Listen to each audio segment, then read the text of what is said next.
Expert advice, practical tips, real-life stories. Have less stress, more time, and more money in your business. Welcome to the Cashflow Contractor.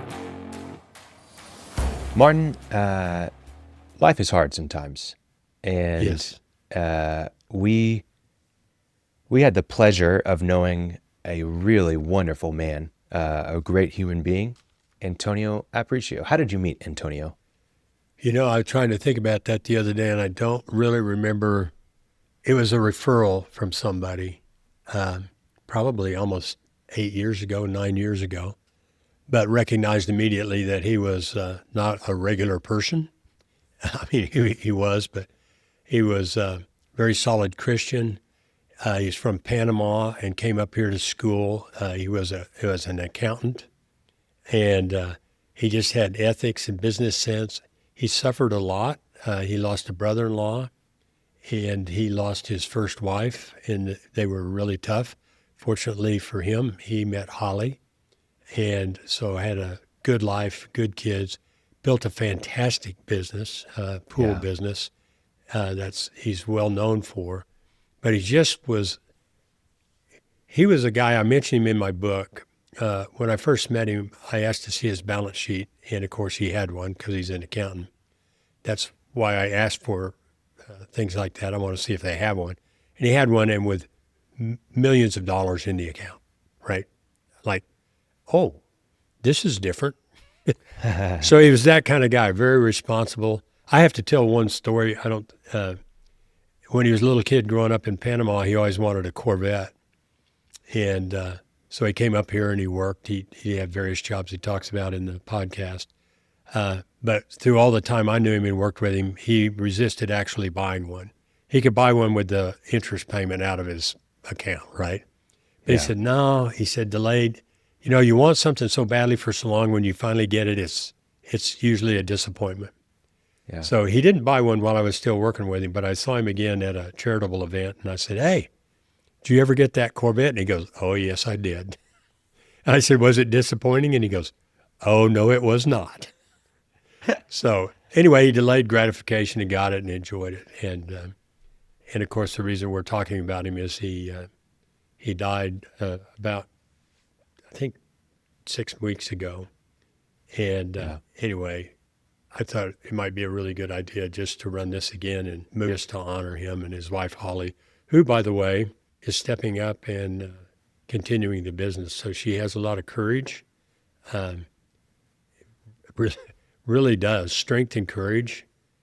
She has some family members in the business that are on her side, so I have no doubts about their success. But anyway, they're facing some tough times. So anyway. Well, yeah, it's such a powerful story that he has, even without what happened recently, but especially what happened recently in his passing.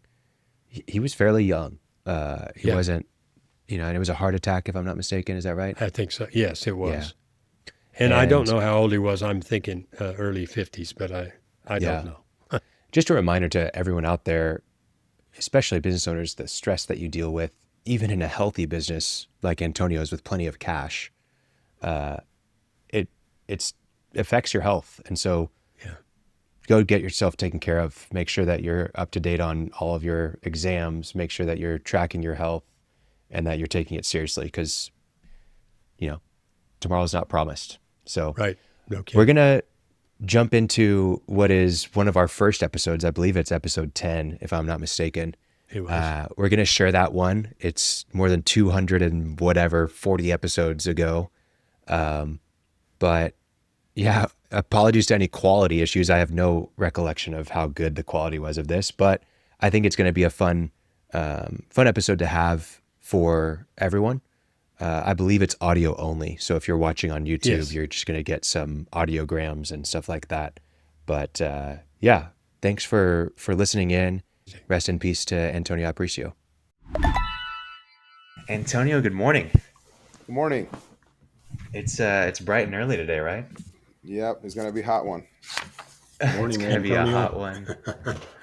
Yeah, we had some difficulties with audio and stuff yesterday, so we woke up early today to record. I appreciate you you taking time to being with us and sacrificing sleep to be here. It means a lot to us. Your guys were excited to see you show up early this morning, right? Yeah, yeah. Typically, I don't get here till around 8 o'clock, so I do a lot of the quarterbacking from the house. Seems to go smoother that way. So Excellent. Good, good. Well, yeah, Martin and I are really excited. I know we got to talk a little bit yesterday about your story, and there's just so many great aspects of it. And I know there's lessons to be learned for many contractors, but um, why don't you share with our listeners a little bit about your background and who you are? well, I was born and raised in Panama City, Panama. Um, Came up here to the U.S. to learn English and go to school.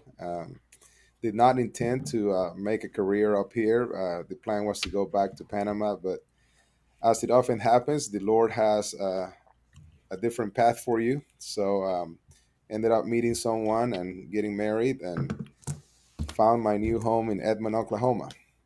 Um, just That's a bit different, isn't it? Like oh Edmond is quite different than Panama City, oh Panama. absolutely. My first day here after getting off the airplane and riding to Edmond.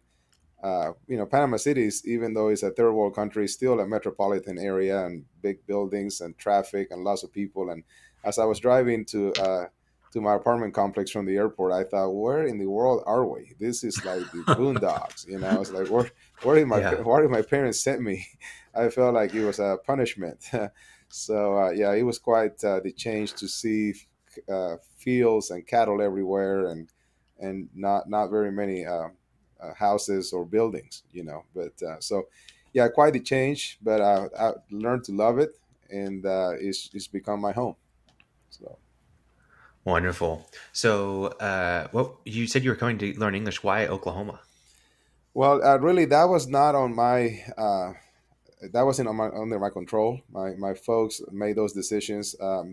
Oklahoma was just far enough north, away from the Hispanic population back then. I mean, and the idea was that the more immersed in the English language you can be, the quicker you're going to learn it and the better you're going to Sure. be. So, obviously, going to Texas or any of the southern states or Florida, where there was a lot of Hispanic culture already there, it's more difficult to learn the language.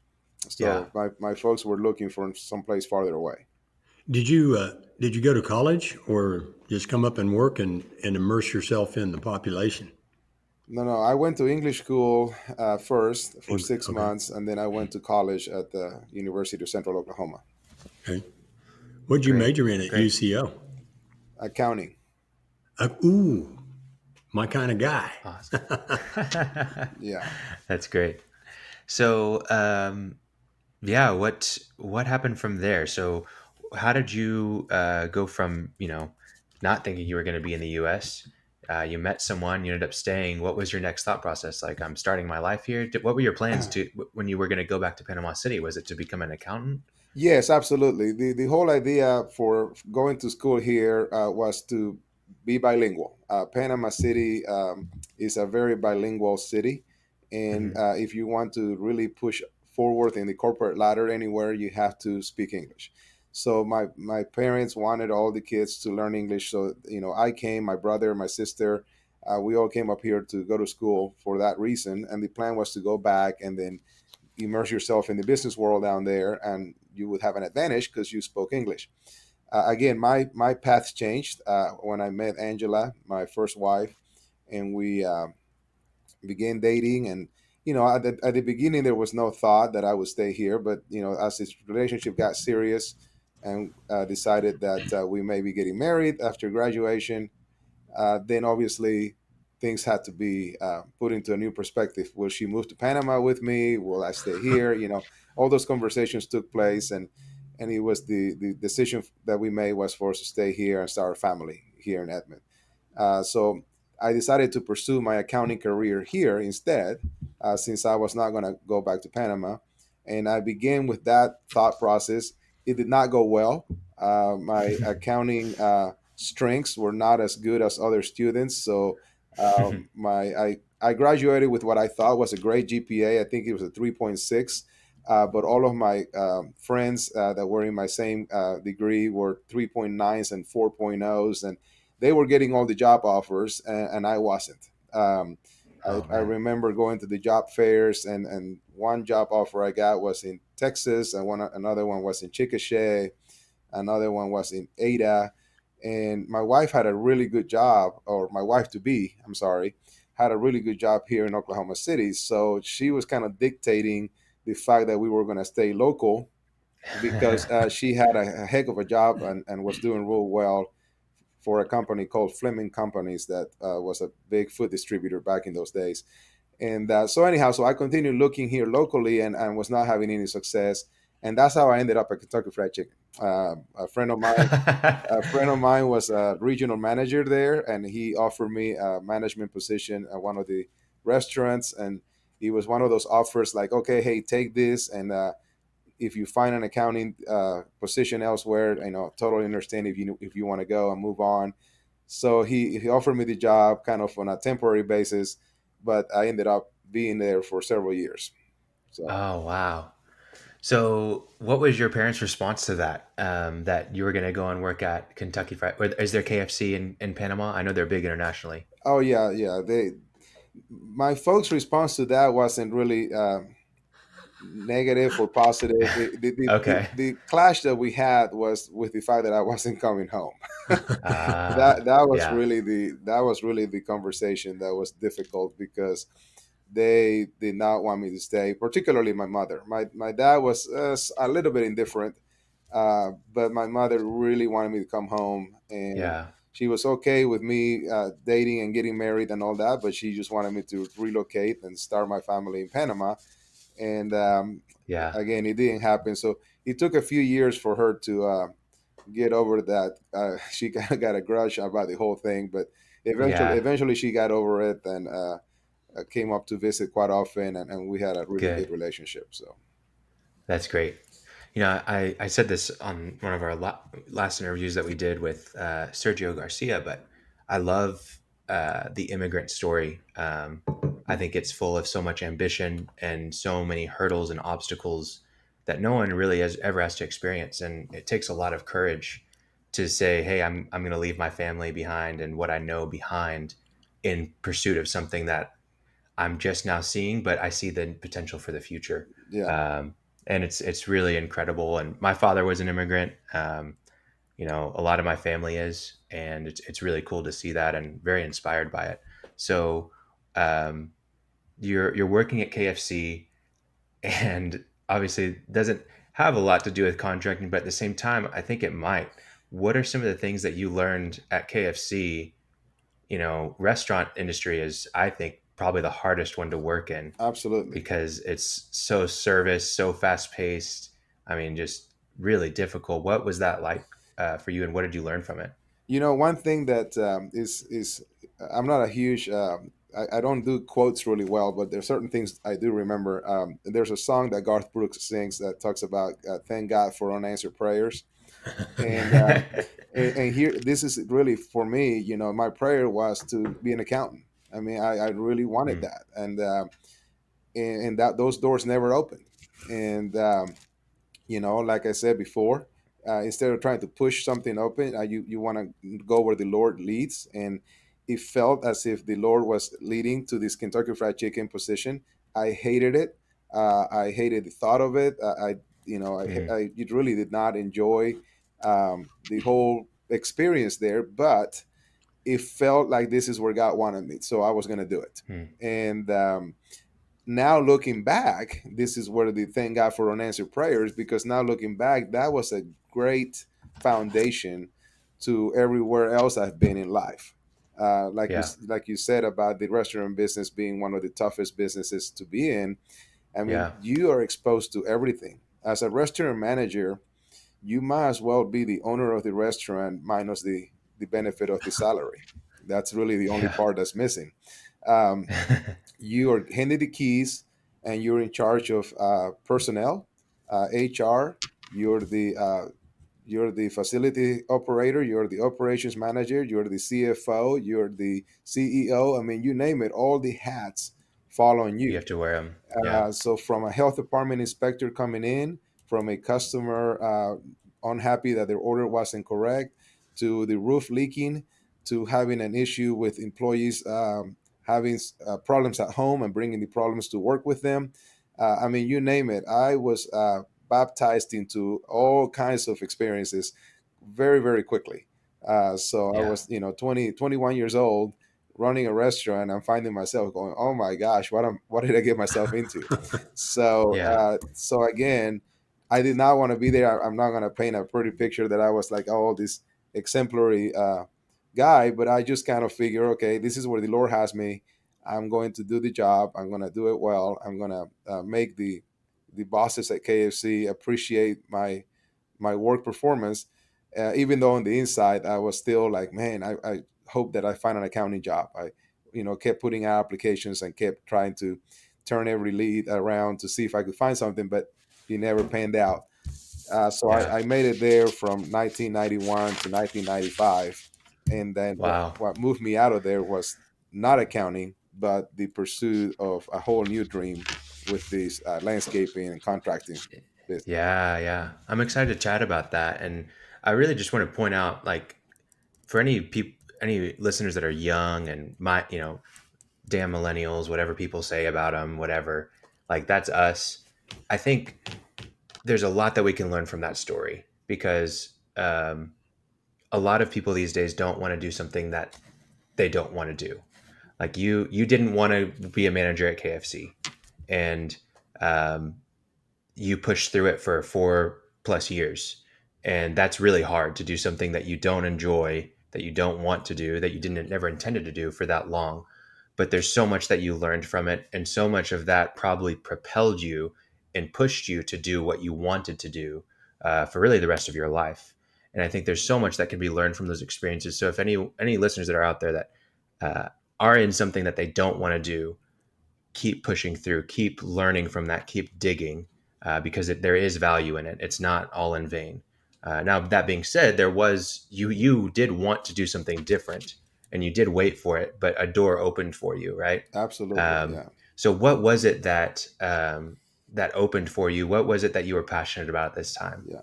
Well, during this whole time that this KFC life is going on, I have a uh, hobby that I have begun, and about the same time, the koi keeping and the fish pond hobby began in my life about 1991. It was my senior year in college when Hmm.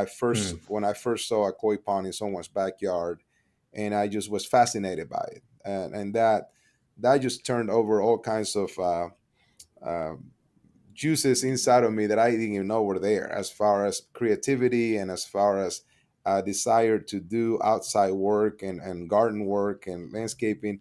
As a kid, that was not something that I had. So it was all new to me in 1991. All those feelings and all that excitement Hmm. and all that passion. It's like it almost felt like it'd been there all my life, but I didn't know it.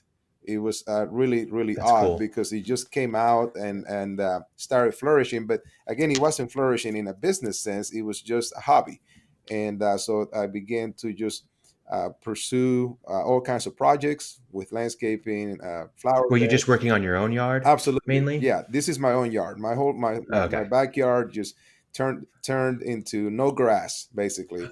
Everything became a bed or water. There was water features everywhere, landscape beds everywhere, trails, lighting. I mean, you name it, I did it, to the point where my neighbors would come over and goes, "Man, you're gonna have to start landscaping my yard because you don't have any more room." So jokes like that where eventually, that would lead me to have to move, obviously, because I wanted to have more space to continue my passion. So it all began with a hobby. It began with this inner desire to really be creative and and more than anything, the fish. The fish just fascinated me. The Hmm. sound of water in the backyard with the trickle of the water features, that really fascinated me. So that's when I kind of began to learn that there was this passion for the outdoors that I didn't even know I had. And then I started thinking, okay, well, some people may not be able to go to the outdoors to get this. Why Right. don't we bring the outdoors to them. Again, that took a few years to develop into that business thought. Initially, it was just a hobby. So I know that we're gonna fill the gap in throughout this story, and I'm excited to share about it, for you to share about it. But just tell us what your company is today, so we have somewhat of an idea of where we're going. Because I think it's really cool to hear this story, but I think it's even crazier to hear this story if you know where you are today as a company, um, with your company today. So go ahead and share a little bit about where you are today. Okay, well, today the company is called Aquascape. We specialize in outdoor living, design, and construction. So basically, outdoor living encompasses just about everything outdoors, from swimming pools being probably one of our um, biggest projects that we do, but it spills into outdoor kitchens, fire pits, fireplaces, outside sitting areas like cabanas and pergola areas, and landscaping with retaining walls, sidewalks, construction of different hardscape details in the backyard. We also do some commercial work. That's not our stronghold, but we will do a few a year, mostly for uh, customers that were, friends that were customers in the residential side first, and then they Yeah. later have a business development that they want us to participate on. But we don't normally go out seeking commercial work, but do find ourselves doing some of it from time to time. Yeah. Um, if you and I mean, if people want to know what your work looks like, it's incredible. Aquascapeokc.com. Check it out. It's in the show notes, but they've got some beautiful pictures of some of their projects, and it'll really take your breath away. Yeah. So excited to hear how we got there. So you're at KFC, you're a manager, you're probably stressed out, um, and you're getting ready to make this leap. Talk to us about that door opening and that leap that you took. All right. So during my KFC days, there was a small little window where I felt like, well, maybe this is where God wants me for the rest of my life. In At KFC. At KFC, Yeah. so Was that like horrifying? it was, but after being there all these years and nothing else opening up, giving up on the accounting dream, I did have to entertain that thought. Okay, is this where the Lord Hmm. wants me? And there were those moments of meditation of, if this is where He wants me, then I need to be prepared that this will be my life. Yeah. Um, One of the things I started doing was pursuing promotion and pursuing, where how do I climb up this ladder within this company? Uh, Anyhow, that quickly got turned away when I realized that I was probably about as high as I was going to go with the company, because Have to buy KFC, a franchise. yeah, one of my mentors in the restaurant business was a manager that had been there for 20 some years. And I was at his level. I was at his level of pay and at his level of authority Wow. within a few years of being there. And he says, well, I've been doing this for 20 some years. I was like, and you haven't moved on? And he said, no, normally KFC, once they find a good one, they keep them, they keep you in the store. If they move you up, then they got to go find somebody to replace you. And Oh so man. they're not big fans. Very, very, and the farther up you go, the less positions there are. So Right. let's say there's 45 restaurant managers in our market, but there's only one supervisor for that whole area. So to get his position, you got 45 of us that are going to be trying to get it. And once that guy Yeah. gets that position, he's, unless he moves up to the next one, which is there's even less of them, he's going to be there for a long time. So Yeah. No mobility. exactly. So I quickly realized that, either I'm going to own my own restaurant in order to really move up, franchise, like Martin said, or I'm going to do something different. And being that I just said I did not like being in the restaurant business, owning a franchise or opening up my own restaurant really didn't sound that attractive. But the idea of being in business for myself did.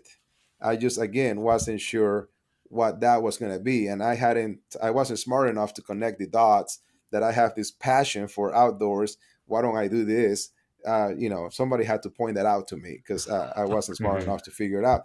So in 1994, I think it was, when a friend of mine had asked me if I could help him build a koi pond at his house.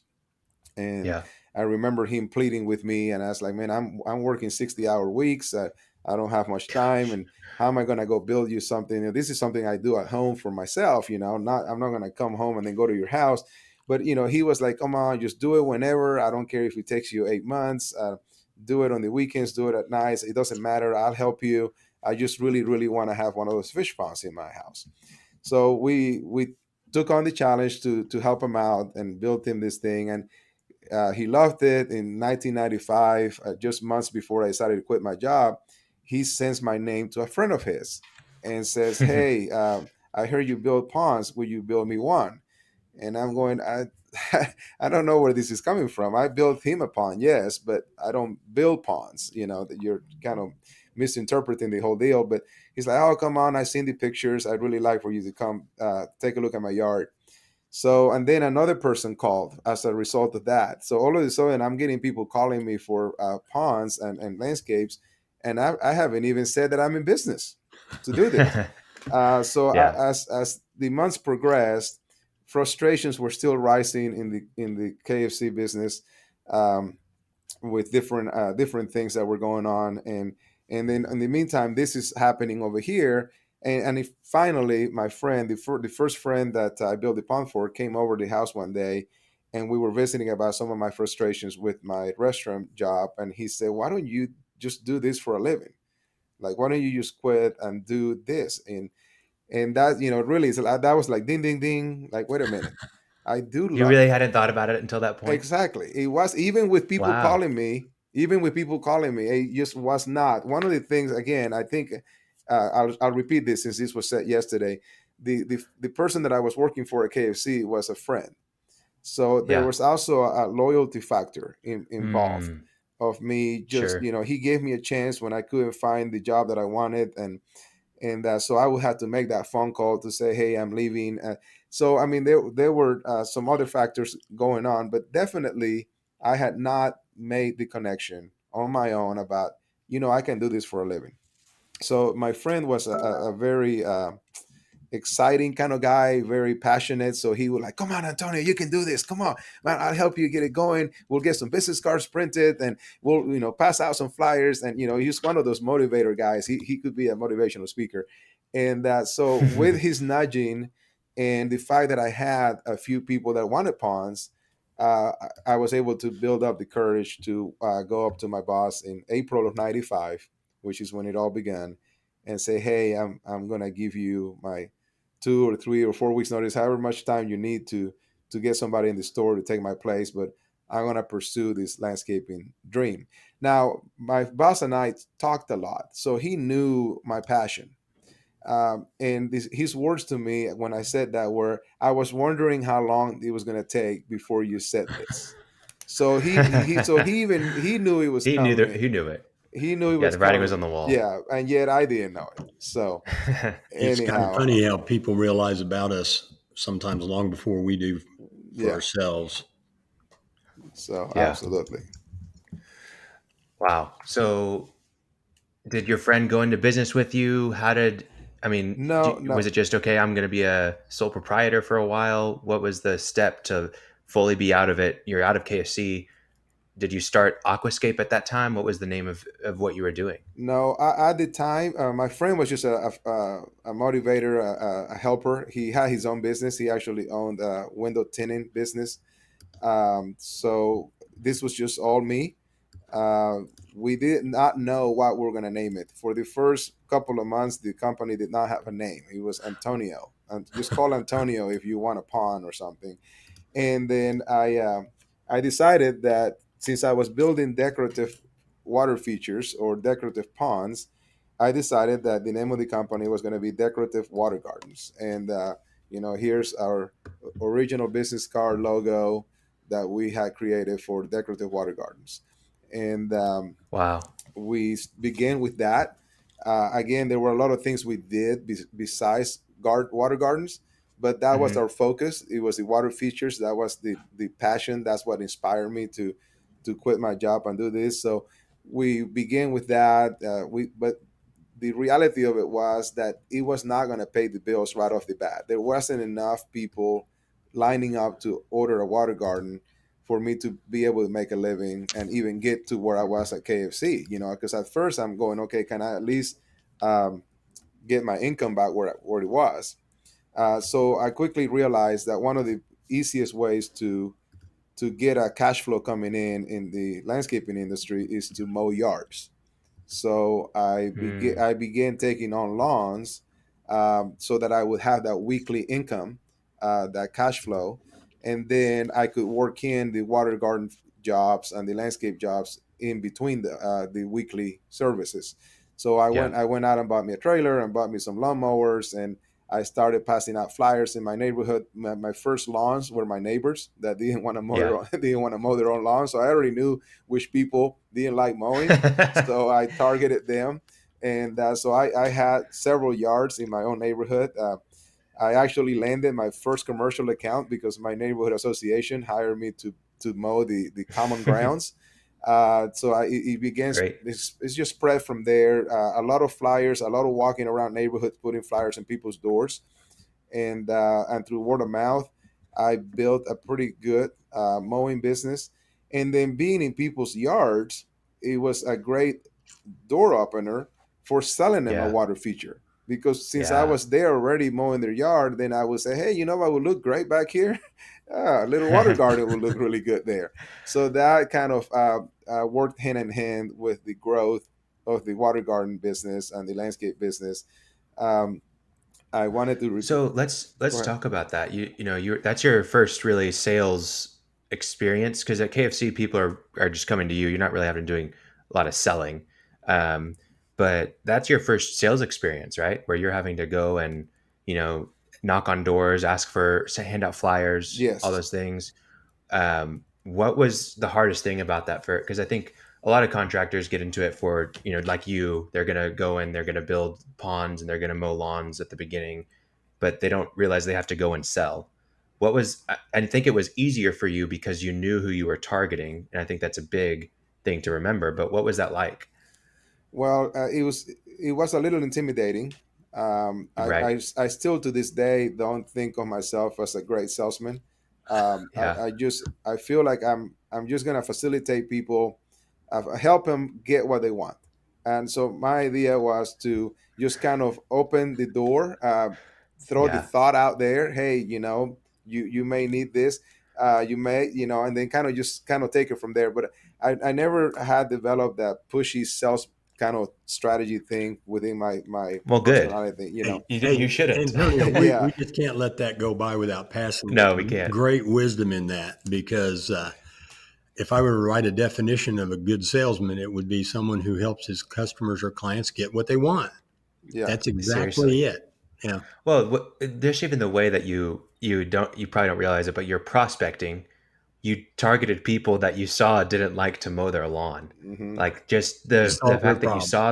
you saw the problem, and then you went and you said, okay, I'm going to go to that person and say, hey, I'll mow your lawn for you so you don't have to. And then when you were there, you were saying, hey, the way you know that you could enjoy this more if you had a koi pond. You know that we do that.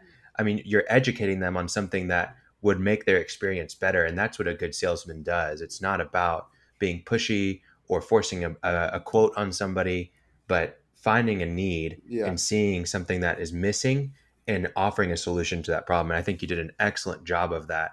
And probably you don't realize you're probably the best salesman there is and probably a favorite salesman in many people's eyes because of how you handled that. Well, So I think there's a lot to take from that. one other thing to add is as you build a relationship, which is very Hmm. very important part of this whole strategy is to get to know your customers, and talk to them outside of just the particular need, because as Hmm. I would get to know them, I would find out a lot of them would say, oh, we don't spend much time outside, so like I don't want to Hmm. do anything to my yard, just mow it. We don't spend much time outside. And then I would Yeah. say, well, why don't you spend much time? They say, oh, well, Yeah. if I had your yard, again, a lot of these were neighbors, so that's where it began. So they Sure. they knew what my yard looked like. So they would, if I had your yard, I wouldn't go inside. And I go, well, that's the point. So if you wouldn't go inside, if you have my yard, then why don't we have my yard at your yard? Maybe not to that extent, but let's do something that would draw you outside. Do you like the idea of being outside? And then they would start thinking through it and go, oh, wait a minute. Yeah, it would be fun to be outside if I had a little water garden to look at, or Yeah. so just kind of sometimes helping them discover that, yes, you're only inside because your yard is boring. Yeah, I would be inside too. But if you put something exciting out here, then that'll draw you out. So a lot of that, but I don't want to close this segment without saying it was not easy. I mean, Sure. a lot of days, I remember this vividly, like it happened yesterday. I would walk around the neighborhoods in my area. I would walk, 2 or 3 miles circles around my neighborhoods and hit all their additions and put flyers on people's doors. And then I would Yeah. walk back to my house and I would sit by the phone and I would just literally stare at the phone waiting for it to ring. And my wife would come home from work and see, what are you doing? I'm like, well, I just passed, flyers for the last 3 hours. So I'm waiting to see who's going to call. And sometimes it was devastating because the evening would go by and not a single phone call. And Yeah. you would think, oh my gosh, I just wasted all that paper. I wasted all that energy and nobody called. I Yeah. wonder how many people grabbed the flyers and threw them in the trash can, and the percentages of direct marketing, I found out later, are very, very low. And Right. that includes flyers. For this business. Yeah. But, we did, one person would call or two people would call eventually as the days went on. And so I never stopped that flyering for quite some time because did pick up a few accounts over time. Hmm. But yeah, it wasn't easy to get it going. In fact, Yeah. yesterday, I don't know how much of yesterday's you're gonna play on, but I said that I had to go get my job back at KFC that first winter. Oh So yeah. that's a reminder that it wasn't easy that first year. That it wasn't.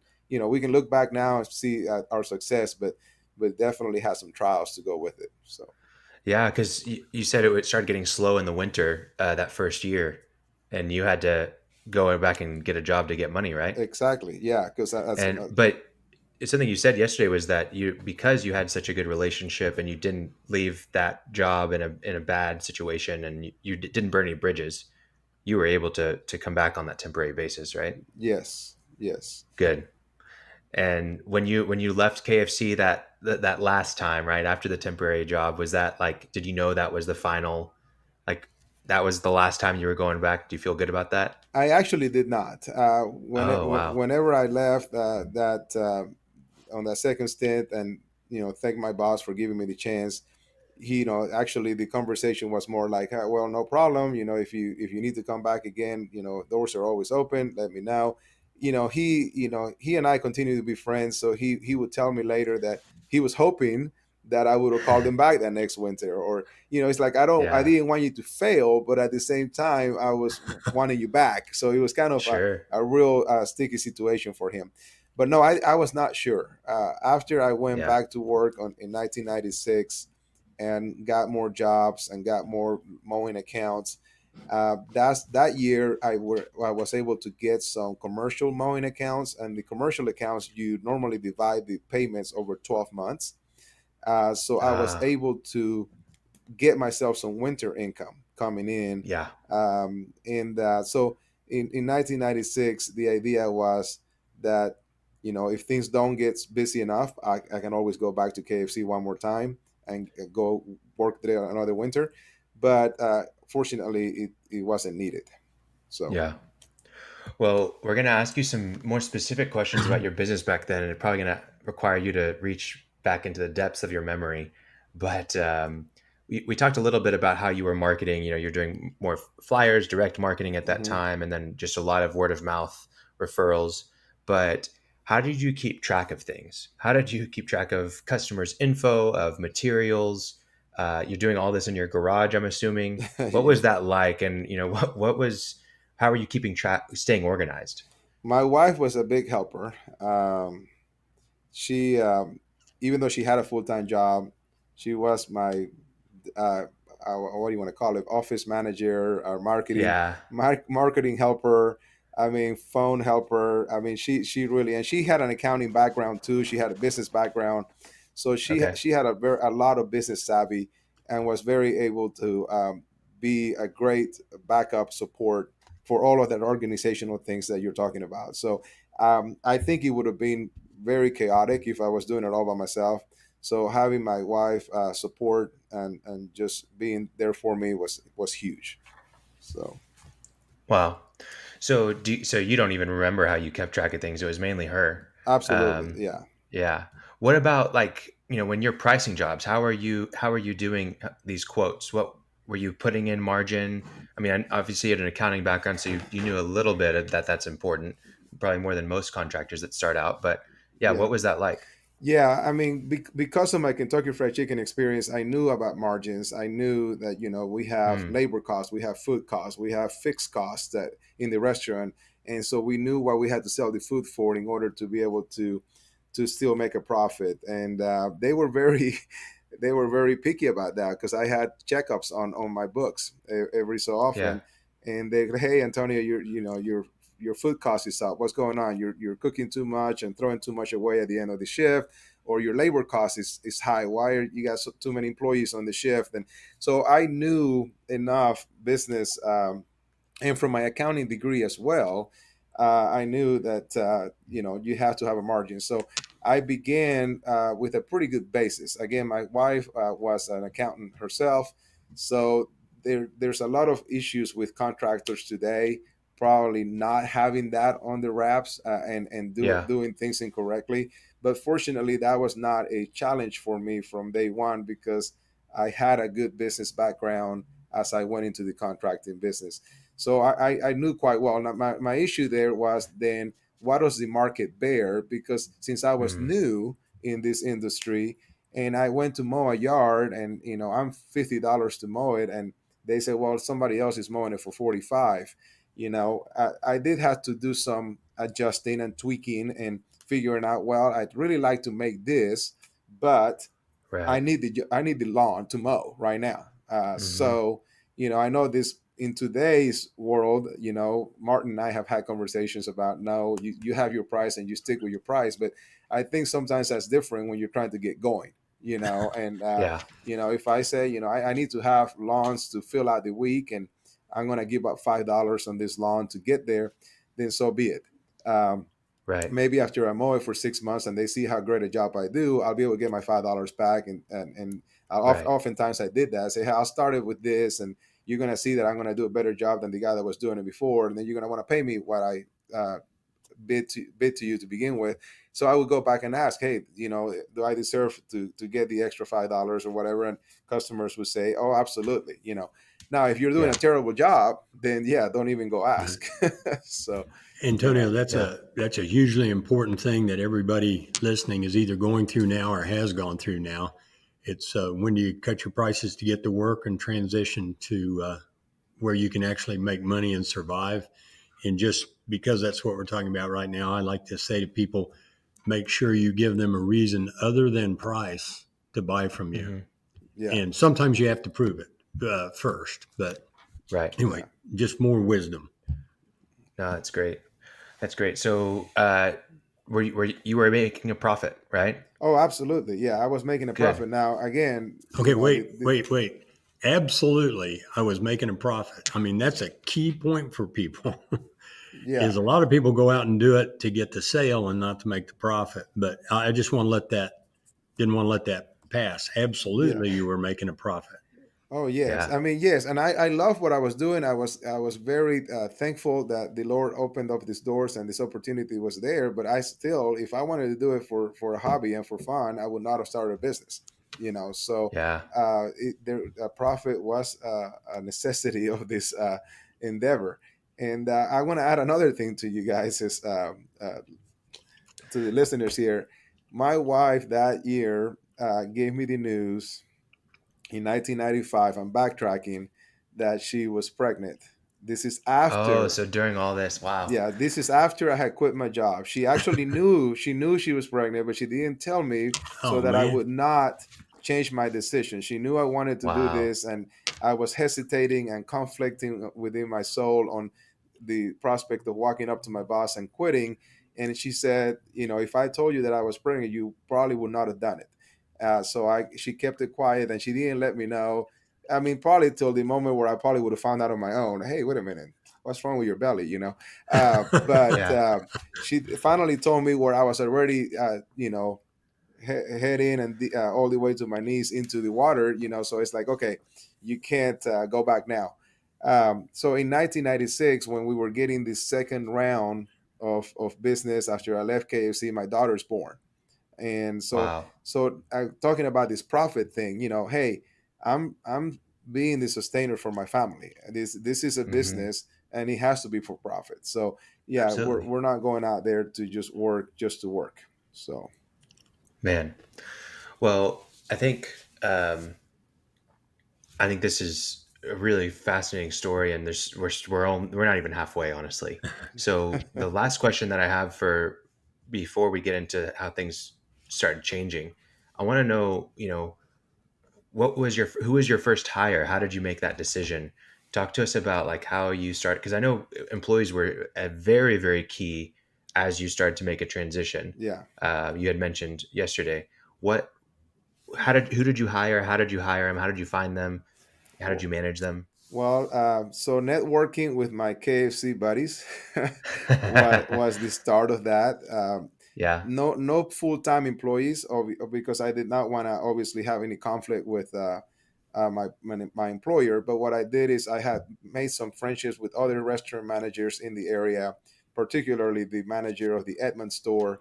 And so I reached out to him and I said, hey, if you have any workers that would like some extra hours, again, not taking away from the shifts that you have in working, but if they want to work some extra hours, I could use some help certain days of the week, digging a hole for a pond, Yeah. etc., or mowing a yard. I also reached out to the person that took over my job at my restaurant in Bethany, and he was an assistant manager under me, so he got promoted when I left, and asked him the same thing. So throughout just those first few months, when I needed helpers, no full time employees, just when I needed helpers, I would just get them from my KFC Yeah. friends. So really, the KFC helped in a way get this business Sure. started. Then in 1996, after my daughter was born, um, I remember being in church and having a prayer request moment and praise moment. There was a lot to be thankful for, and a lot of prayer requests being shared. But one in particular that I shared at that time in the beginning of 96 was I do need to probably hire somebody that's more consistent, that Yeah. maybe still not full time, but somebody that I can count on every week to be here, as opposed to, one week two guys, the next week two different guys, the next week another guy. It was hard to build some kind of rapport with your guys when they're changing every week. It's almost like I was using a temp service per se.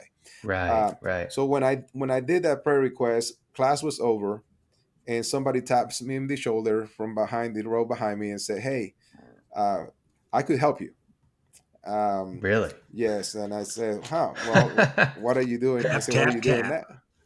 What are you doing now? Well, I drive a school bus. I'm still going to school, but I drive a school bus route in the mornings early, and then in the afternoons to pick up the kids. But in between, I could help you, and I could help you every week. Wow. And Exactly what you were looking for. exactly. So it's like, again, That's the, really the, the cool. prayer got answered immediately, and I'm proud to say that guy that tapped me in the shoulder is still with me today. So Wow. um, What's his role now? he is. Martin's gonna laugh at this. He's our service manager, but when Martin and I did our consulting, we have decided that he was going to become an operations manager. But we first had to find a replacement for him, Right. and unfortunately, here we are on year three of trying to find a replacement for him, and that has not happened yet.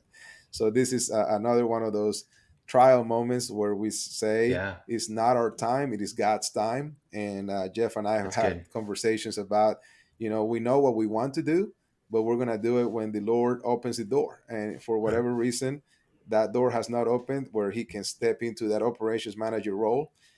So in the time being, I'm still being the operations manager.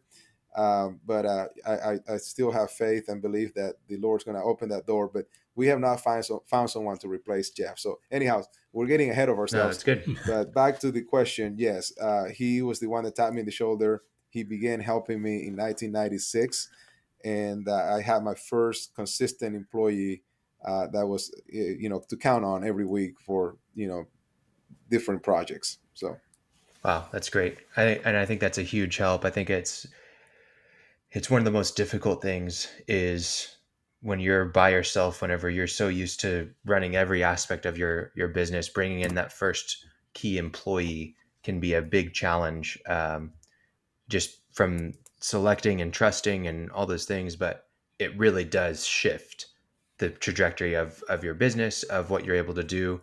And you have to learn more about yourself in that process, about what you're learning to have to let go of things and how to move forward. And you already had experience with delegating at KFC, I'm sure. yes. But when it's your own business, it's a little bit different, and things are closer to home. So um, let's transition and really talk about the big change. You guys were doing landscaping and water gardens, but things changed and you guys went in a different direction. But before that happened, there was a big life event that happened. So share with our listeners, 1999, what you find out. Yeah. Well, and even before 1999, I want to talk to you about another life event. Uh, one thing that is important to remember is every journey is going to have bumps. Hmm. The journey, you look back and you can see, okay, yeah, we had some great times, but you have to remember that there are difficult times, and to try and paint a picture that everything's going to be honky dory is just not realistic. Um, and is you got to be expecting those tough times, and you just got to be have a resolve that you're going to get through them, and with God's help you can get through them. So one of our first bumps was in 1996 after my daughter was born. My wife's maternity leave comes to an end, and she tells me that she's not going back to work. uh, Ah, at the time, that was a huge bombshell. I mean, that was like, what are you saying? Are you insane?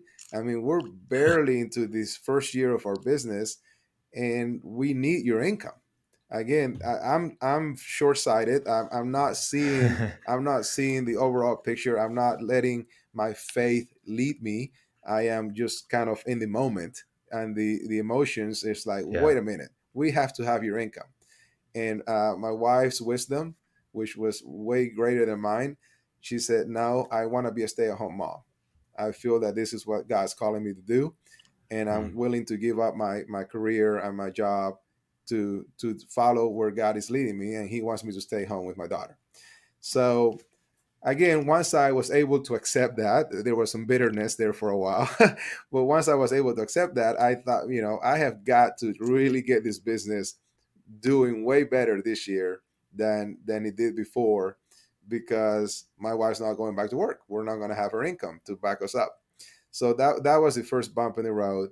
Uh, God answered prayers just absolutely amazingly, well beyond my expectations. To where in '96, always we did not miss her income. Number one, number two, I didn't have to go back to KFC that second winter. So good. so God was there uh, all around. So And then, I think sometimes it requires that of us. Like God will never ask us to do anything or require more of us than we're capable of doing. But I think also, you can't. Sometimes you need those situations to really push you, to be uncomfortable. Like you have to be uncomfortable to be able to grow. yeah, There's no growth without discomfort. Um, and I think because of that situation, we have no idea what it would have been like if she would have gone back to work. But I know that you probably had to work much harder and more diligently with those expectations placed on you. yes, And I think everyone's experienced that. Everyone has those moments that they're like, man, I am being pushed to the breaking point at some times, and I don't know how I'm going to make it. But they end up coming through, and I think God is faithful. And I think also discomfort can breed growth. So absolutely, absolutely. yeah. So continue. So So you're the sole breadwinner, yes, and yeah. what happens? So I mean, 1997 is a great year, stellar year, just family wise and business wise. Everything's going great. Just loving my new baby and just having a great time. Having some adding some employees to the company. Jeff's taking now a full time role in the business. He's no longer doing the school bus thing. He's made a commitment that he wanted to work with me full time. So 97 is a great year. 1998, we're experiencing more growth. The business is just going absolutely fantastic.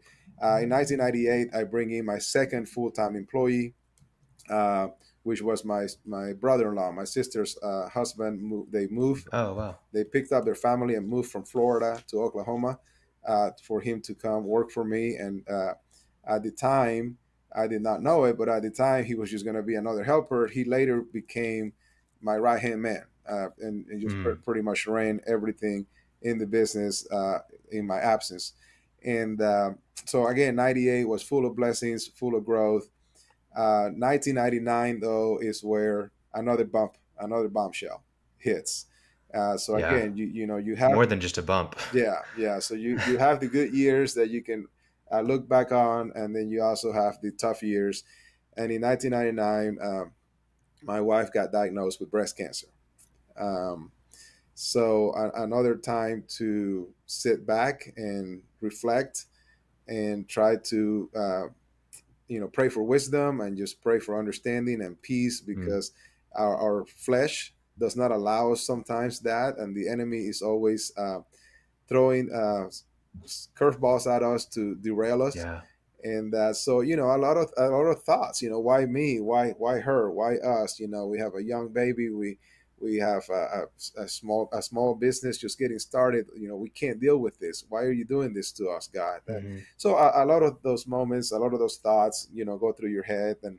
But again, through the help of a great church body from our Sunday school class and from our church friends, we had just unbelievable support, an unbelievable outpour of love, and then also seeing the bigger picture of why did my sister and her husband move from Florida to Oklahoma? Was it really for him to come work for me? Or was it because I needed family here nearby to endure 1999? Yeah. And not only having my sister here, which would have been my only other family member, but also having nephews and nieces that are the same age of my daughter that are now Yeah. going to be hanging out together while mom and dad are dealing with hospital issues.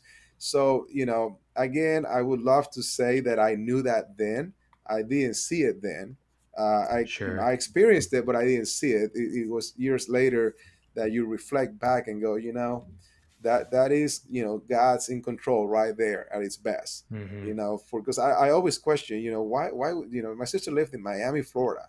That's a long ways to go work for a landscape company that's just barely getting started and have no idea what the future holds.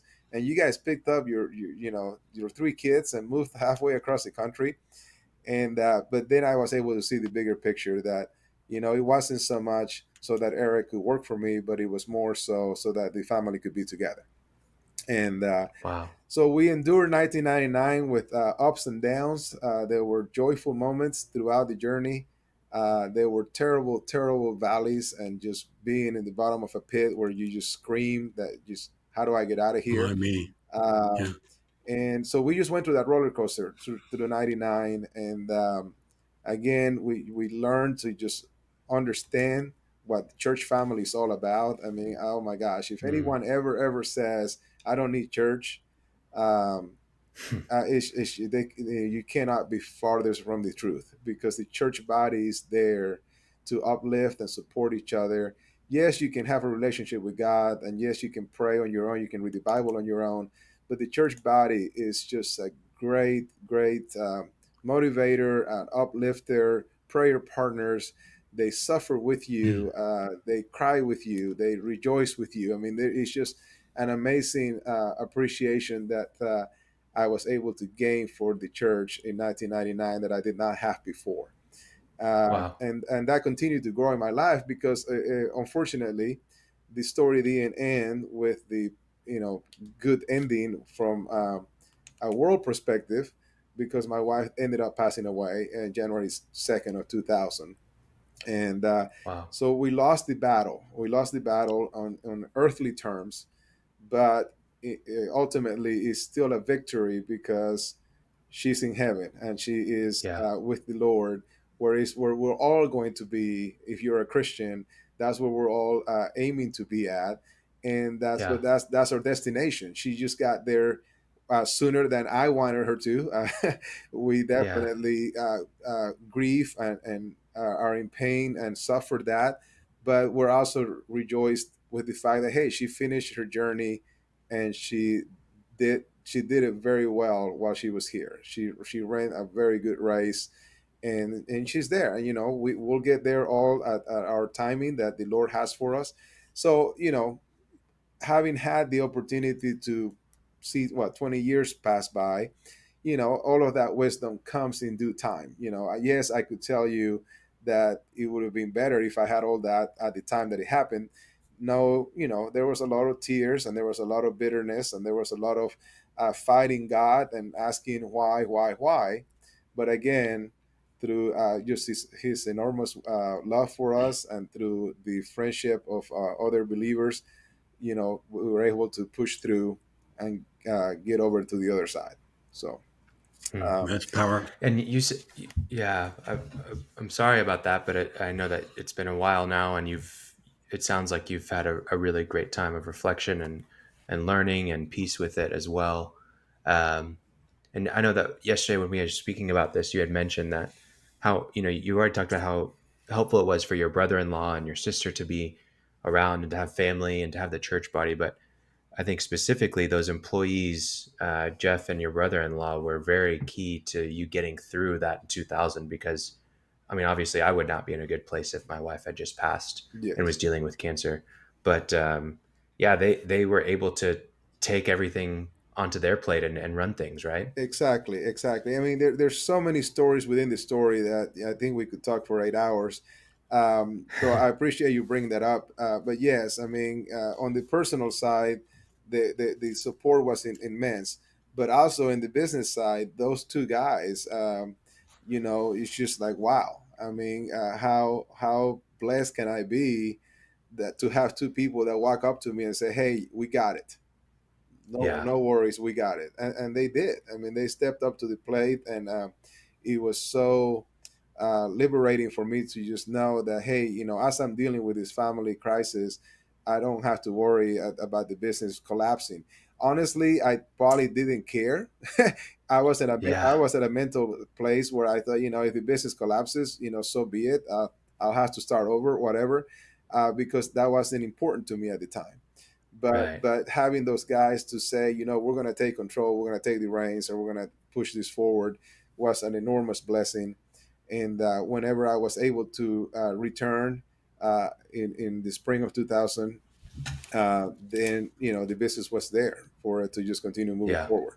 So Well, I think that's a big point for anybody. Like you can never predict what's going to happen, and we act like we assume we know that there's been bumps in the road in the past, but we assume that we're on kind of a linear track. That things are just going to go smooth, and we have these 5-year plans that are going to pan out. But we know that there will be bumps in the road moving forward too. We have to understand that, and it's so important to find good employees, to have systems and processes, to be able to delegate and pull yourself out. Because when tragedy strikes, when things that you don't expect happen, you have to have those people around and those systems around to be able to get through those moments. And so it's important to work on your business. mhm. But yeah, I want to talk about pools now, um, Yeah. because up until this point, your aquascape and you do pools primarily now, but still hasn't been introduced into the business model. So, tell us about the first time you heard about pools. Well, in the year 2000, whenever that whole thing was going on with the after my wife passed away, I finished up a landscaping job that year for a customer that had been very involved with us as far as on the family side of things, helping with meals and helping with prayer and visitation and whatnot. Uh, but she was also a customer, and as we finished out the job, and we found out a few months later that they were moving to another house, and they reached out to me and asked if I would build them a pool. And that's the first time. Why did they do that? I mean, I still, honestly, I still do not know the answer to that question, other than to tell you that that was God's way of opening that door. I yeah. don't know, because it is not rational for a person Hmm. to ask someone that doesn't do something to build them a pool. I mean, so it'd be like me calling you, Khalil, right now and say, "Hey, man, I want you to sculpt me a eagle out of a piece of wood." And you're you're not a sculptor, so you're Sure. gonna probably look at me and go, are you out of your mind? I don't know, maybe that's too extreme of an example, The You know, but I the the just point. only thing I can think of is you built them a pond before this at their old house. Yes, I built them a pond, and The, I done some landscaping for them, and I mow their yards and so all that kind of stuff. Yeah. so you must have built that pond so good they wanted to swim in it. well, that's and that's a just very.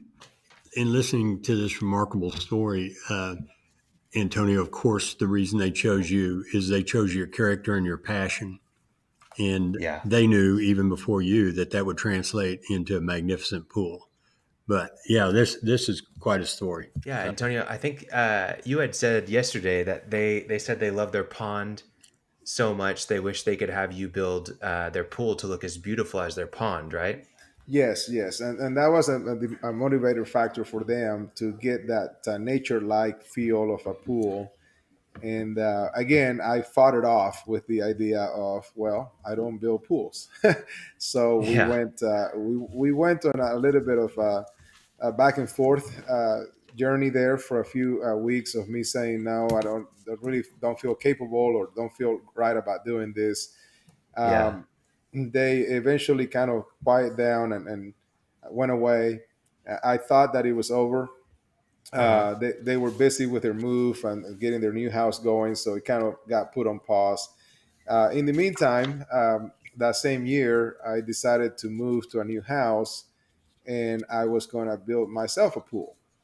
And again, a little bit different, because doing it for yourself is not the same as doing it for someone else.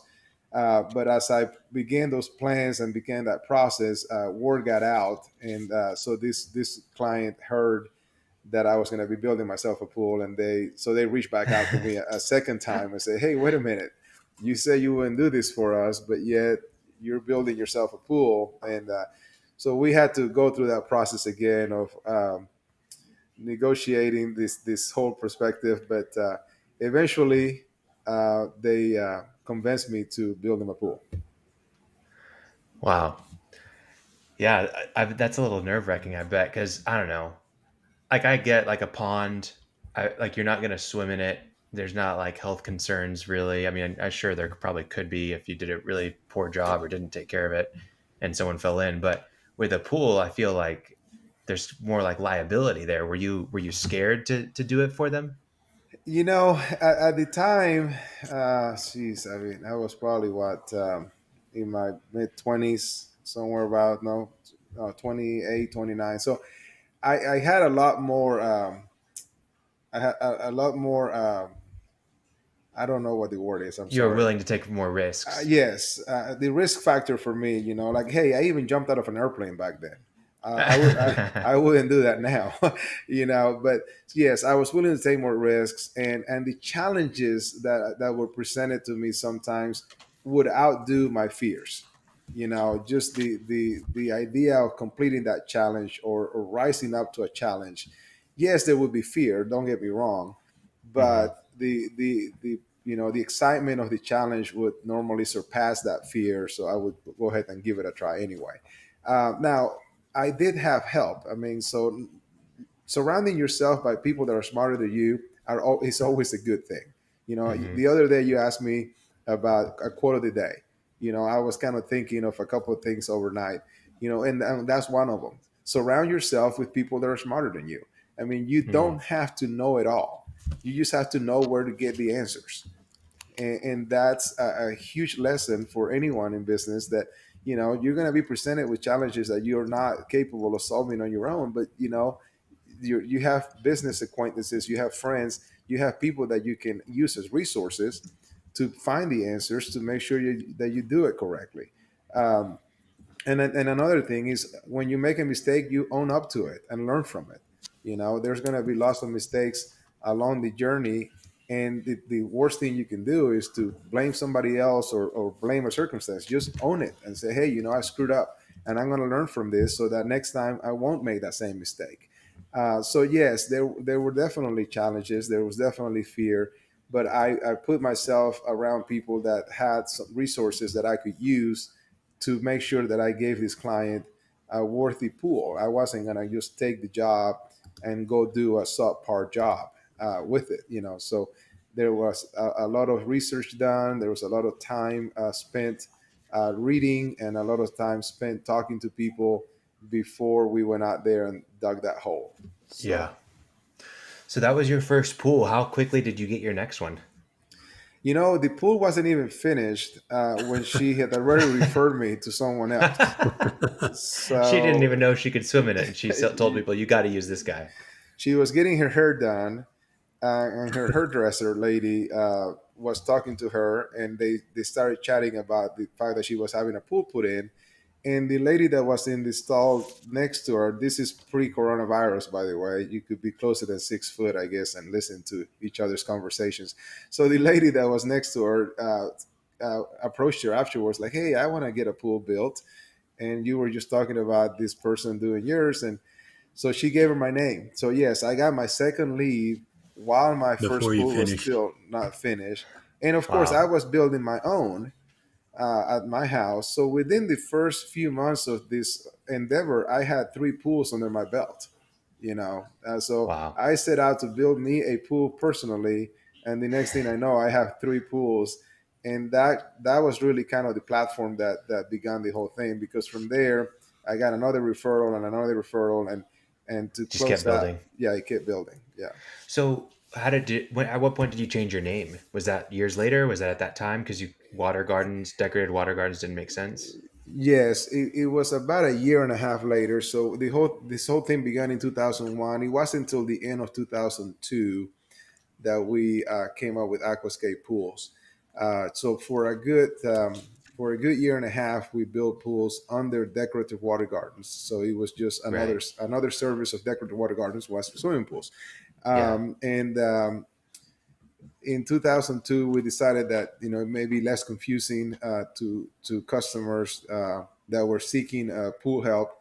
So Right. we opened up a second company. So Decorative Water Gardens stayed in the mix, stayed in the business, but then Aquascape Pools began just to take care of our pool costs. Yeah. Hey, Antonio, So, real quickly oh, before go we ahead. get past that, you haven't built a pool yet, and all of a sudden you've got 3 more. And when you went through those, did you have any major stumbling blocks, any major learning curves? And if so, or if not, why not? I mean, were you there every day, or did they Oh, work out pretty well? no. Yeah, again, tons of learning curves. I mean, yes. I mean, we felt like those first three had enormous challenges because it was all new to us. Hmm.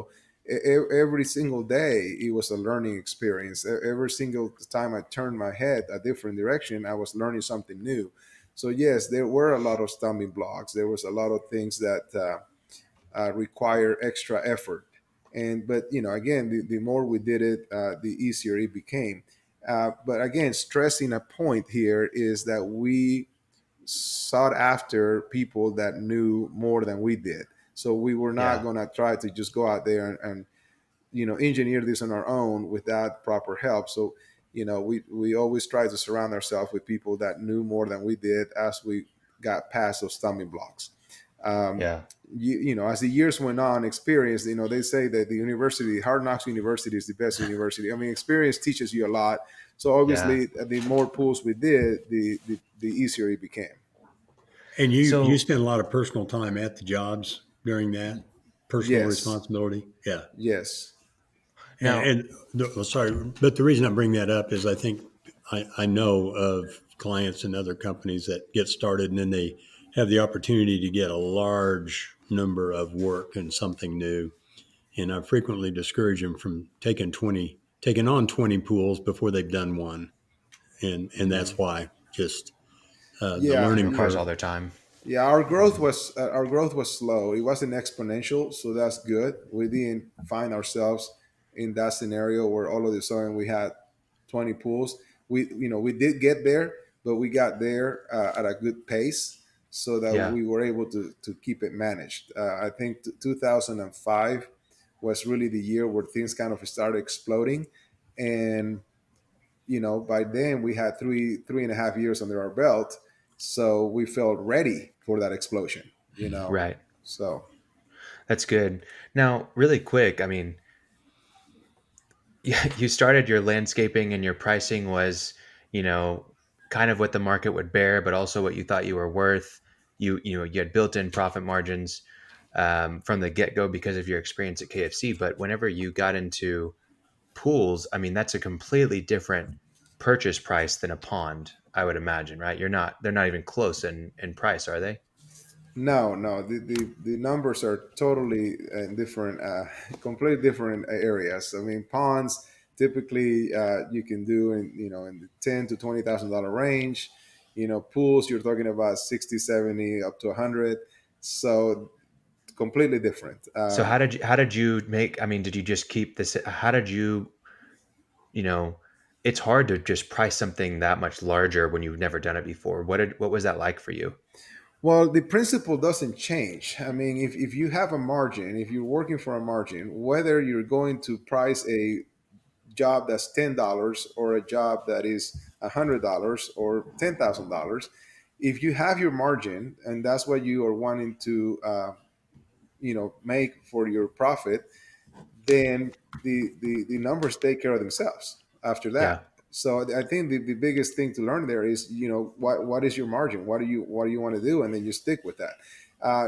My difficulty was not that part. My difficulty was just knowing what things cost, because it was a whole new set of circumstances for us. So understanding the time that it takes to put in plumbing on a pool, understanding the time that it takes to do rebar, understanding the time that it takes to clean up a yard after the job is finished, all of those numbers before you can add your margin to it had to be understood and had to be deciphered.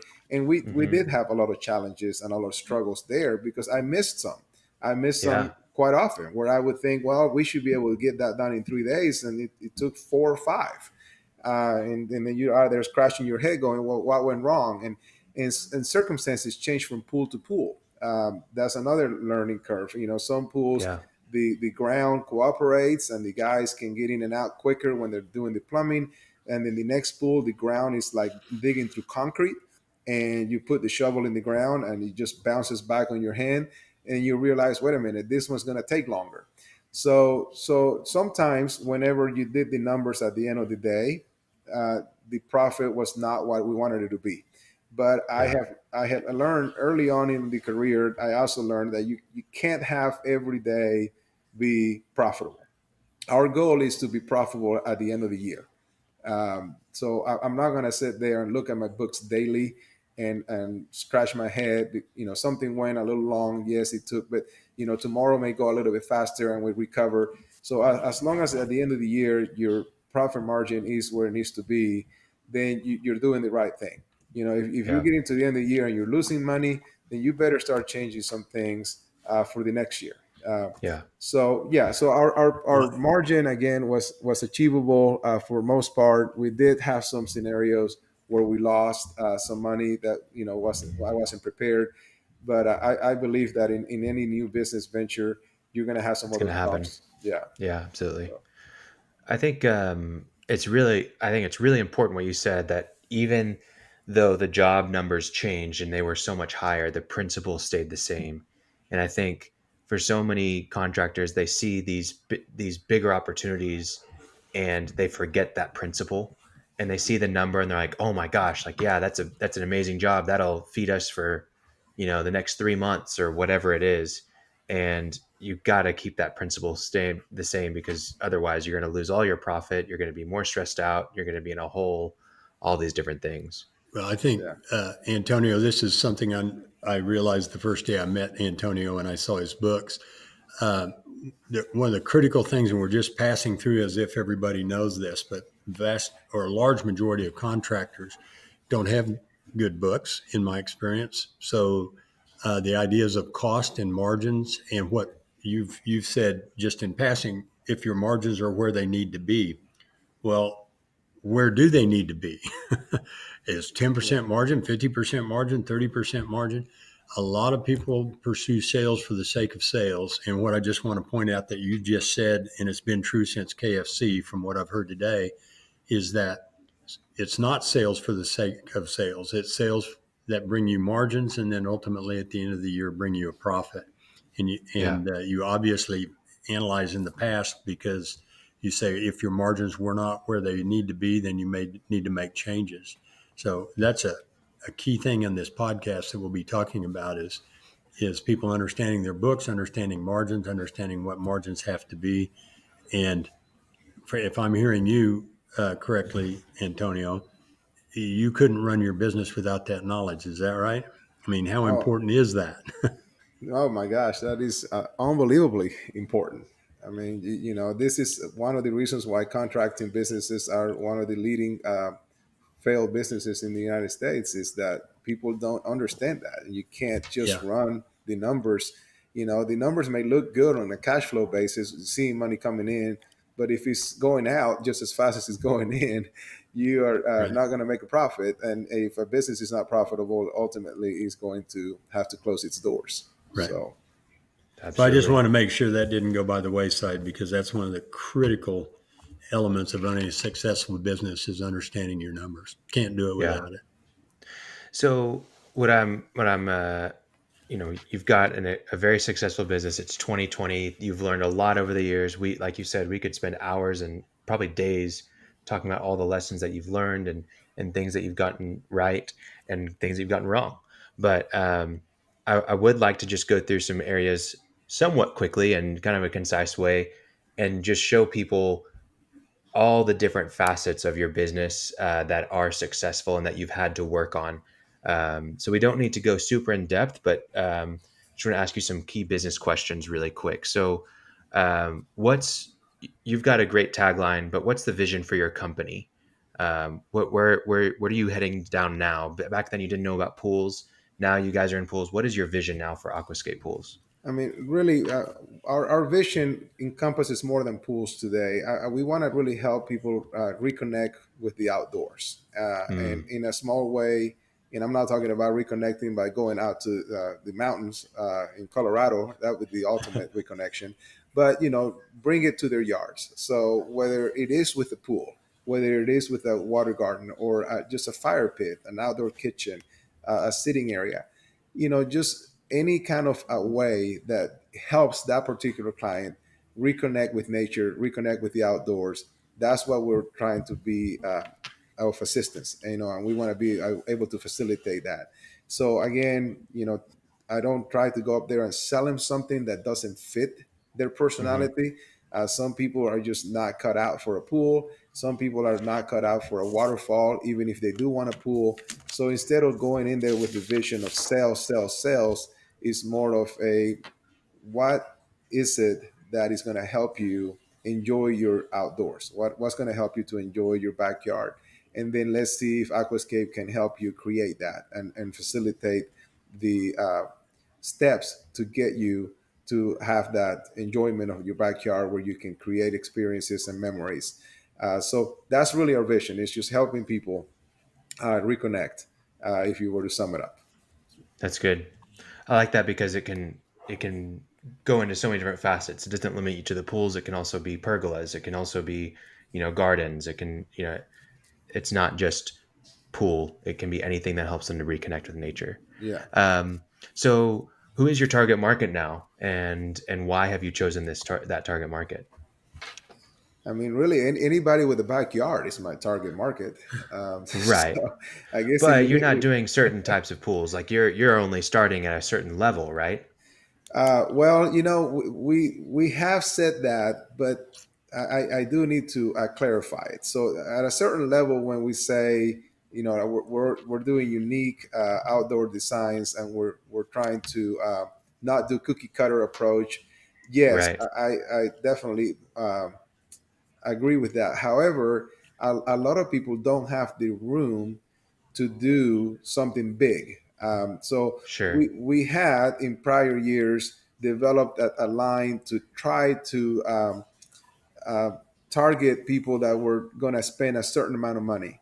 And I think Right. we even went as far as putting a line on our website that said project starting at 75,000. We have since taken that down because we realized that we were leaving a segment of the population out of the equation. Somebody that buys in a zero lot line, they have a beautiful home, let's say 3,000, 4,000 square foot home, but their backyard is basically non-existent, and they want to still do something with that little backyard. They want to have a small little oasis, a small little sitting area. So it's not feasible for them to spend $75,000. It's just not Sure. going to work. I mean, unless I go in there and just go, it's totally crazy with their backyard. So, but they may spend $30,000 or $40,000. If I can make my 30% margin on that 30 or $40,000 project, it's all back to your question earlier. It's all the same, whether it's Yeah. a thousand Principle's the dollars or same. So we kind of changed directions a little bit within the last couple of years to Yeah. encompass and embrace the fact that everybody's backyard has the opportunity to have that added nature connection Yeah. and serve our goal, serve our mission. So Well, I think what you said there that really sticks out is that you're really not going for the cookie cutter. You've set yeah. yourself apart with incredible designs where even if they do have that small lot, they're able to do something that's so unique, so custom. Mhm. And you really are targeting someone who is not looking for the cookie cutter, not someone who just wants a pool, but they want the best pool. I Exactly. mean, like I said earlier, go to the aquascapeokc.com. You'll see some of the coolest projects for pools you've ever seen, and no, there's nothing cookie cutter about it. Yeah. Um, And so sometimes the website itself kind of helps you narrow that field down to your client, because absolutely, I've had people that fill out our form uh, requesting a quote on our website. So we call them, and the first thing they say is, "Oh, we love your pools. We like what we saw, but we don't want that. We want something cookie cutter." I mean, they'll basically say that to our staff. hmm So at that point, we have the opportunity to just weed that out, because we're going to go out there and waste our time on that lead, yeah, because they're not going to buy what we offer. So at that time, we have the opportunity to say, thank you so much for reaching out. We may not be the best fit for you. yeah. Our pools are not cookie cutter, as they themselves recognize it. So you wonder, why do they fill out the form? Because they themselves say, wow, this stuff is awesome, but we don't But want that. that's not what I want. Yeah. Well, I That's mean, not what that's you so need. crucial. So many contractors, I mean, one, customers aren't learning anything from their website, but two, you've got on there photos and examples of your work, and people know that's the kind of work that you do just by seeing your website. And two, you're generating leads from your website and getting quotes requested from your website, which is a huge deal. And then three, you're able to have conversations that are discovery conversations so that you don't have to go out in person, and you're able to do that because you've got the website, because you've got the pictures on there. And such a key thing, like, how valuable is your website to you today? Oh my gosh, my website is immensely valuable. I mean, it's just, I mean, we've had it for a long, long, long time. And in the early years, it was one of those things that you could have done without. But as time has progressed, and the technology has evolved and everything's online these days, it is just an amazing tool to have. And the work that we do is so unique. It is hard to really promote that Yeah. in any other way. I mean, on the website we have tons of pictures, we have videos, we have links to Facebook, we have links to our YouTube channel, we have links to house. So the client can totally see exactly what we're about before they even make that phone call. Yeah. Before they even take a minute of your time. Yeah. Yeah, that's incredible. Super important for any contractors out there. So what with the work that you do now, I mean, you guys have become very efficient. You're doing, dozens of pools a year and really high end custom homes, not just digging a hole in the ground, but you guys are building beautiful landscapes with the pools as well. And if you see the pictures, you'll know what we're talking about. What has been like the key to continuously improving and becoming so efficient? Well, as far as improvement is concerned, is education. This year is going to be tough because of the coronavirus limits, but I go to seminars every year. I have been since 2007 when I went to my first pool seminar, and I haven't stopped since. Trade shows and continuing education is a key. Yes, there's a lot to be learned from experience and from just doing it, but if you just continue to only learn from yourself, you're going to limit that knowledge base to just what you are able to Yeah. create. And when you get outside of that box and you go and you visit with other contractors and you visit with other experts in the fields, then you're going to realize that there's a lot more to be learned. You learn from each other. They look at things that you did. You're able to be a help to someone else, and then you're gaining from the knowledge that they have and the experiences that they have had. So that's how we continue to get better, and that's how we continue to improve, is to again surround ourselves with other experts. And I like to say people that are smarter than me. I go to some pool guys that I think are way smarter than me, but then they think I'm smarter than them. So Yeah. it's just amazing. I built some great relationships over the years with some guys in California and in Texas and in Florida, and we just really bounce ideas off each other, and we find that we have a lot to learn from each other. So Yeah. That's great. Well, man, what an incredible story. And we'll probably have to have you back on in the future to go through some other aspects of your business. But it's really great to hear all that from you. Thank you so much for sharing. We're going to jump into some of our segments. And let Martin, are you me, ready? yeah, let me just say something really quickly here. I think that what we've heard today is a story of a man and some principles and his trusting in God, uh, willing to do what was necessary, accepting the challenge of learning from everything you did. So while you're at KFC, you're learning about margins, learning about managing people, learning about dealing with the public. You've had the courage. I know that a lot of your courage comes from your faith in God, but it's still courage to do what you needed to do. You accepted challenges as learning opportunities. They didn't scare you off. And so I think the big story here is the kind of person that you are and how you've succeeded. And in the future, maybe we can do this again where we talk a little bit about the details of business, the details of marketing, how you came up with margins, how you run your company, how you delegate. So more on the operational things that listeners might say, "Oh, I can do that." But this has just been a great story. And anyway, Absolutely.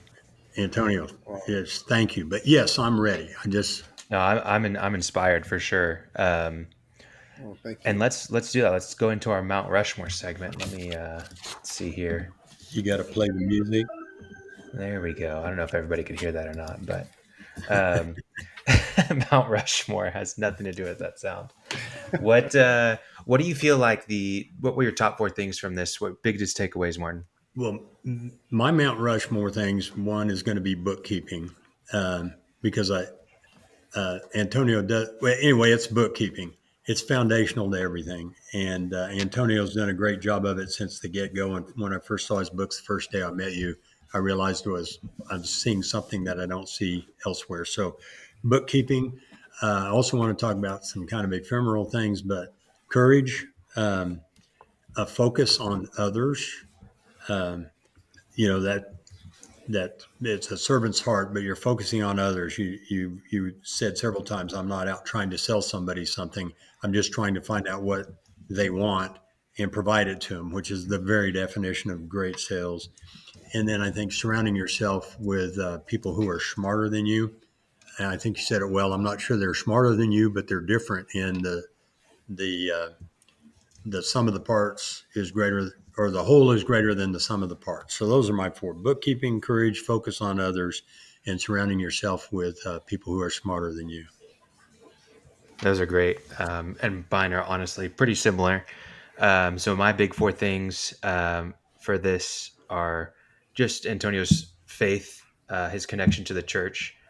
There's no question that he wouldn't be where he is, that he wouldn't be where he is today without God and without that church family. And I know he would agree with that. Um, I think the learning mentality is so key. You mentioned that at the end, Antonio, that you're always looking to go to seminars, and that's really just a value that you have, and you have to have as a person in life in general, but as a contractor especially. There's just so much that you don't know, and you have to be willing to see every experience, whether it's a good experience or a bad experience, as a learning opportunity. And you did that tremendously well. The next one is just knowing your customers. I know that you may not think about it like that, but it was really obvious from the get go that you knew your customers, just on the basic level of, hey, these neighbors don't mow their lawn. Maybe they need me, right? Or man, they don't spend much time outside. That they need me, right?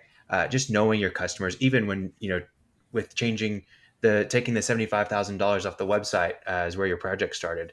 That was knowing your customers, knowing that like, hey, not all of our customers have big lawns that can get to that budget, but they can still spend a lot of money on a small space. Yeah. Um, I think you've known your customers from the get go, and that's been so tremendous. And not enough contractors spend time with their customers and understanding their mentality.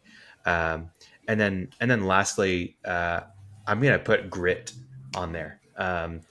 I think that it takes a certain amount of courage, yes, but even just like I know so many people that would be ashamed to take a job at KFC when the job offers weren't coming in, and you wanted to work, you wanted to do things. I know people that wouldn't dare put their hands on a lawnmower because it was beneath them. And you've only been able to get to where you are today because you had that grit and you didn't care what was in front of you. You were gonna conquer it. And so those are my big four. I would say my George Washington out of all those though would definitely be faith and church. Because you've gone through some really hard things, and I know that wouldn't you wouldn't have been able to get through it without your faith. And I'm not speaking for you. I know you'd agree. Um, Yeah. so Martin, what would be your George Washington out No, they're there? all of them are important, but I'll just say focus on others. Yeah, If you concentrate on how you're serving others, uh, you'll wind up taking care of yourself as well. absolutely. Yeah. Antonio, you had already given us a quote of the day. Surround yourself with people that are better than you. I think that's really great. And you're a testament to that. But I think we all need to do that. We all got to surround ourselves with people that we can learn from, people that we can also teach, um, and we can learn through that teaching. But we've got to surround ourselves with people that are better than us. Yeah. Um, we do Well, this. and This. Oh, adding, go ahead. adding adding to that, if there was a C, another A, B, and C, I would put on there. Learn from your mistakes. You use them for building yourself and becoming better for the next time. So a mistake is an opportunity to get better. And oftentimes, people don't take criticism. They get defensive. They are either ashamed of a mistake or they are wanting to pass the buck and blame it on somebody else. But really, a mistake is an opportunity to get better. And so just embrace it. That's Good. great. That's great. So, um, we always like to leave Antonio with something that people can go and do, something that they can actually like go and do. And you talked to us yesterday about what you would recommend about, you know, for you it would be connecting with nature, but just understanding your customer. Tell us more about that. Um, Something to actually go and do. Yeah, yesterday you had said, for you said connecting with nature is so key because if not, you don't understand what kind of outdoor experience your customer wants because you Yeah. can't you can't see yourself in their shoes, and that's a So really important thing.